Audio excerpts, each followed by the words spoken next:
Cookie کی طلاق کی وجہ سامنے آ گئی۔ یہ جاننے کے لیے ویڈیو کو اینڈ تک ضرور دیکھیں۔ آج آپ کے پاس پاکستانی ڈرامہ پہچان کے مزید نئے ایپیسوڈز کے ریویو کے ساتھ حاضر ہوں۔ اپنی پہلی ویڈیو میں آپ کو 8 ایپیسوڈ تک کا ریویو دیا تھا، آج آگے کی کہانی سنیں۔ 9 اور 10 ایپیسوڈ میں بھی یہی دکھایا گیا ہے کہ شرمین یعنی کوکی اپنے شوہر عدنان کے دوبارہ آنے اور اسے اپنے ساتھ لے کر جانے کے باوجود وہ جانے سے انکار کر دیتی ہے، مگر ساتھ ہی ڈرامے میں بہت گہری سوچ کا اظہار بھی کیا گیا ہے۔ کوکی کی بھتیجی کے بار بار اصرار کرنے پر کوکی اسے بتاتی ہے کہ وہ اپنی پھپھو سفینہ کے گھر کیوں گئی تھی۔ کوکی بتاتی ہے کہ وہ اپنے وجود کی تلاش میں پھپھو کے گھر گئی تھی۔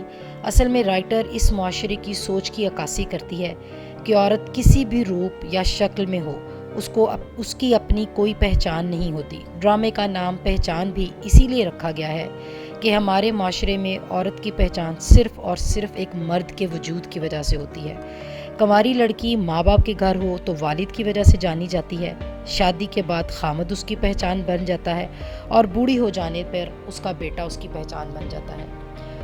اور عورت جو ساری زندگی اپنی ایک پہچان بنانے میں گزار دیتی ہے، اپنی زندگی کی آخری سانس تک بھی اپنی پہچان نہیں پا سکتی۔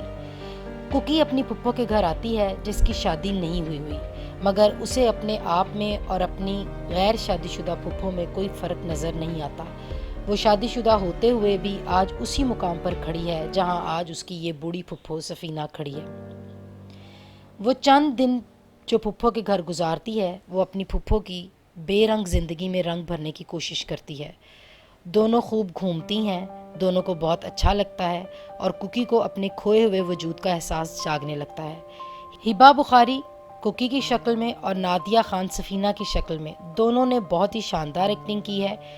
کچھ دن کوکی اپنی پھپھو کے ہاں گزار کر اپنے والدین کے گھر آ جاتی ہے۔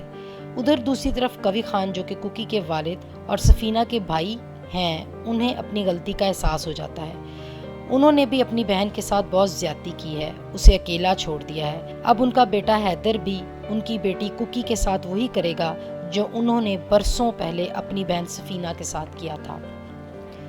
وہ اپنی غلطی کا ازالہ کرنے اور احساس شرمندگی میں ڈوبے ہوئے اپنی بہن سفینہ سے معافی مانگنے اس کے گھر چلے جاتے ہیں۔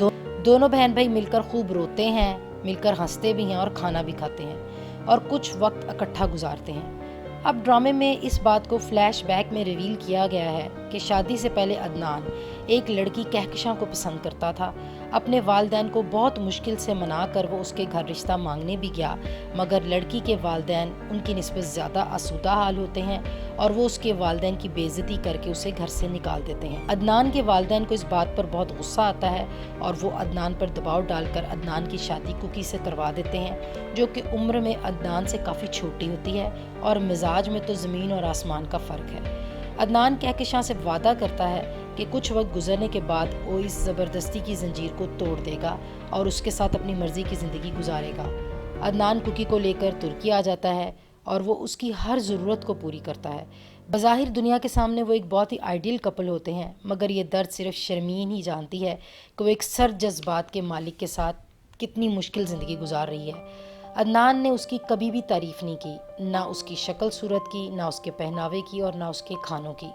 بس شرمین تو کولو کے بیل کی طرح اپنی زندگی گزارتی جا رہی تھی اپنے بچوں کی خاطر، مگر اب عدنان کی بے وفائی کی وجہ سے اس کا گزارا ناممکن ہو گیا تھا۔ گو کہ ڈرامے میں ابھی تک عدنان کی بے وفائی کو دکھایا نہیں گیا۔ یہاں ایک بات اور ضرور عجیب لگ رہی ہے کہ شرمین اپنے گھر والوں کو، اپنے خامند کو یا اس کے گھر والوں کو اپنے طلاق لینے کی وجہ کیوں نہیں بتا رہی۔ یہاں آپ کو ایک بات بتاتی چلوں کہ رائٹر شاید اس لیے اس بات کو ریویل نہیں کر رہی کیونکہ یہاں دوبارہ وہ اس معاشرے کے ایک اور ایسے رخ کی عکاسی کر رہی ہے۔ اگر شرمین بتا بھی دے تو ایکسٹرا میرٹل افیئر کو آج کل کے معاشرے میں اتنا نارمل سمجھا جاتا ہے کہ کوئی بھی اس کے دل کے جذبات کو سمجھے بغیر اسے ہی اس بات کو برداشت کرنے کا کہے گا۔ کوئی بھی وجہ بنا کر، چاہے وہ اس کے بچے ہیں یا مستقبل کا خوف، کسی بھی بات کو بنیاد بنا کر شرمین کو ہی مجبور کیا جائے گا، تو اس بات کی وجہ سے شرمین بتانا ہی نہیں چاہتی کہ اصل وجہ کیا ہے۔ بچوں کو صرف اس لیے چھوڑنا چاہتی ہے کہ وہ اچھی طرح جانتی ہے کہ عدنان فائنینشلی اتنا سٹرونگ ہے کہ وہ اپنے بچوں کو اچھا مستقبل دے سکتا ہے، جبکہ شرمین کو تو خود اپنے ٹھکانے اور اپنی منزل کا پتہ ہی نہیں۔ بظاہر یہ ڈرامہ بہت سست رفتار اور بار بار ایک ہی بات دہراتا نظر آتا ہے، مگر وقت کے ساتھ یہ ڈرامہ کافی آگے جائے گا اور لوگوں کی محبت سمیٹ لے گا۔ امید کرتی ہوں کہ آپ کو میرا یہ ریویو اچھا لگے گا۔ مزید ویڈیوز دیکھنے کے لیے چینل کو لائک، سبسکرائب اور شیئر کریں۔